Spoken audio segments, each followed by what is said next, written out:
ہندو کس نبی کی امت ہے؟ پیارے دوستو، قرآن کریم کی سورت ریاض میں اللہ تعالیٰ فرماتا ہے کہ ہم نے ہر قوم کے اندر نبی اور ڈر سنانے والا بھیجا ہے، اور پھر حدیث مبارک سے ہمیں پتہ چلتا ہے کہ پوری دنیا کی ہر قوم اور ہر ایک جگہ جہاں انسانیت آباد تھی وہاں 1,24,000 پیغمبر بھیجے گئے، لیکن نام سے ذکر صرف 25 پیغمبروں کا ہے، کیونکہ اگر ان سب کے نام، زندگی اور قوموں کے حالات بیان ہوتے تو پھر قرآن عبرت کی کتاب کے بجائے تاریخ کی کتاب زیادہ معلوم ہوتی، شاید اس لیے ان کا ذکر کرنا ضروری نہیں تھا۔ مگر آج ہندو مذہب کے ماننے والے لوگوں کا دعویٰ ہے کہ ان کا ہندو مذہب مسلمانوں کی تاریخ سے بھی ہزاروں سال پرانا ہے، اور نہ ہی ہندوستان کی سرزمین پر کوئی نبی بھیجا گیا، اور ان کے پاس بھی قرآن مجید ہی کی طرح کئی کتابیں موجود ہیں، جس میں ہندو مذہب کے لوگ کا کہنا ہے کہ ہماری کسی بھی کتاب میں کسی بھی پیغمبر کا کوئی ذکر موجود نہیں ہے، جو کہ ایک بہت بڑا جھوٹ ہے۔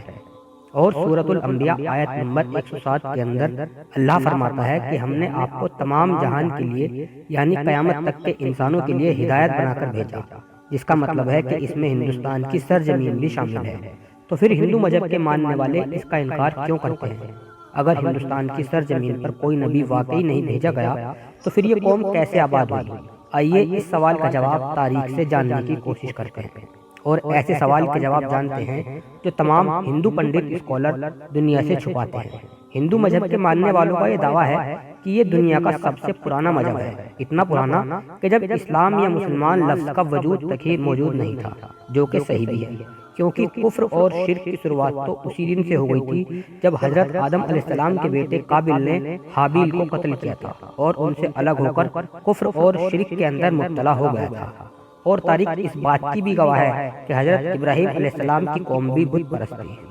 اور اس بات سے بھی سب واقف ہیں کہ حضرت موسیٰ علیہ السلام کی قوم نے بھی ایک وقت پر سونے کے بچڑے کی عبادت شروع کر دی تھی، یہاں تک کہ رسول اللہ صلی اللہ علیہ وسلم کے اعلان نبوت سے پہلے کعبے کے اندر بھی 360 بت موجود تھے، جنہیں مکہ فتح کرنے کے وقت صحابہ کرام نے توڑ توڑ کر ٹکڑے ٹکڑے کر دیے، جس سے یہ معلوم ہوتا ہے کہ بت پرستی تو دنیا کے پہلے انسان حضرت آدم علیہ السلام کی نافرمان اولاد کے بعد سے آج تک موجود ہے، مگر اس کا تعلق کسی مذہب سے نہیں ہے بلکہ گمراہی سے ہے، جو کہ شیطان ان سے کرواتا رہا ہے۔ جہاں تک ہندوستان کی سرزمین کا تعلق ہے تو یہاں پر ان لوگوں کی ہدایت کے لیے یقیناً کئی پیغمبر بھیجے گئے، جن کی کچھ تعلیمات تو آج بھی صحیح حالت میں موجود ہے، مگر زیادہ تر کو بگاڑ دیا گیا، اور اسی کی وجہ سے بت پرستی اور گمراہی شروع ہو گئی، کیونکہ ان کی کتابوں میں آج بھی ایک خدا کی عبادت کا حکم دیا گیا ہے۔ انہیں بھی یہ بتایا گیا ہے کہ خدا کا کوئی شریک نہیں ہے، وہ ایک ہے، اس کی کوئی اولاد نہیں، مگر پھر بھی اس کی کئی مورتیاں بنا کر اس کے شریک خدا بنا کر اس کی پوجا ہوتی ہے۔ اور آج تک ہندو مذہب کے اندر چھوٹے بڑے ملا کر 36 کروڑ دیوی دیوتا مانے جاتے ہیں، یا یوں کہیں کہ آج تک 36 کروڑ بت بنائے جا چکے ہیں۔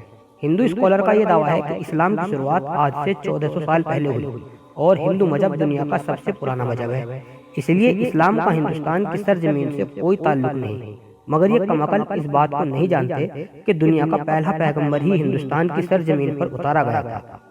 جی ہاں، اور وہ ہیں حضرت آدم علیہ السلام۔ آپ کو دنیا میں اس وقت ہندوستان کی سرزمین سری لنکا کی پہاڑی پر اتارا گیا تھا، جہاں آج بھی ان کے قدم کا نشان موجود ہے، یعنی اس سرزمین پر پہلا قدم ہی ایک مسلمان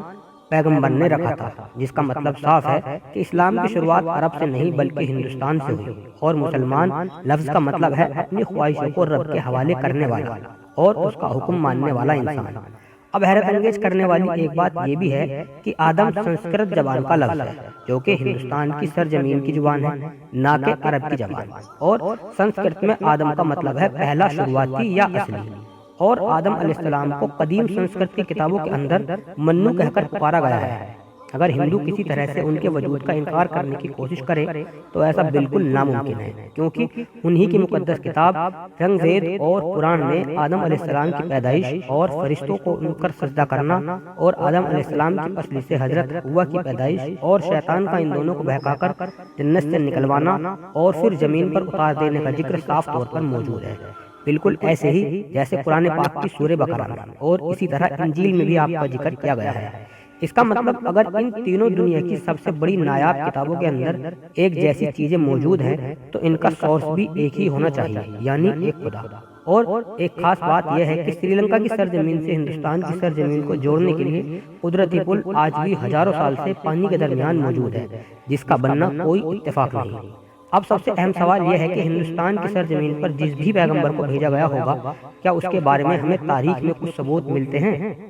مگر سب سے پہلی تو بات یہ ہے کہ ہندو نام کا کوئی مذہب تاریخ کے اندر کہیں پر موجود ہی نہیں ہے، اور نہ ہی ہندو مذہب کی کسی کتابوں میں، اور نہ ہی کوئی اور آسمانی کتاب میں، مثلا تورات، زبور اور انجیل کے اندر اس ہندو مذہب یا نام کا کوئی ذکر موجود ہی نہیں ہے۔ بلکہ ایک بات ضرور ہے، کبھی کسی زمانے میں جو سندھو ندی کے قریب رہنے والے لوگ تھے، وہ اپنے علاقے کے نام کی وجہ سے نام کو بگاڑ کر ہندو کہلائے جانے لگے، جبکہ اصل میں ان کا یہ مذہب سنسکرت زبان کے اندر ہندو نام سے نہیں، سناتن دھرم کے نام سے موجود ہے، جس کا عربی میں مطلب ہے مذہب پر قائم رہنے والا، جس کا بالکل ایسا ہی مطلب قرآن کریم کی سورہ روم کے اندر بھی موجود ہے، جہاں پر اسلام کو ہمیشہ باقی رہنے والا دین کہا گیا ہے۔ یعنی سناتن دھرم کا مطلب بھی مذہب اسلام ہے، اور تاریخ کے حوالوں اور مضبوط دلیلوں سے یہ پتہ چلتا ہے کہ ان کے ویدوں میں حضرت نوح علیہ السلام کا ذکر بھی صاف طور پر کیا گیا ہے، جس میں انہیں نوحا کہا گیا ہے۔ ویدوں میں پیغمبر کو منو کہا گیا ہے،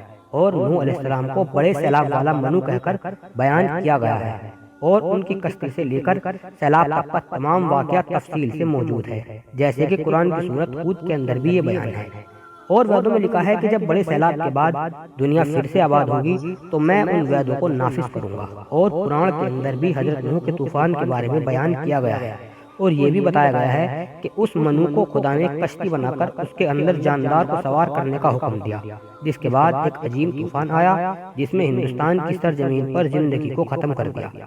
اب یہ بات تو صاف ہے کہ نوح لفظ سنسکرت کی کتاب کے اندر بھی موجود ہے، جس کا مطلب ہے کشتی والا،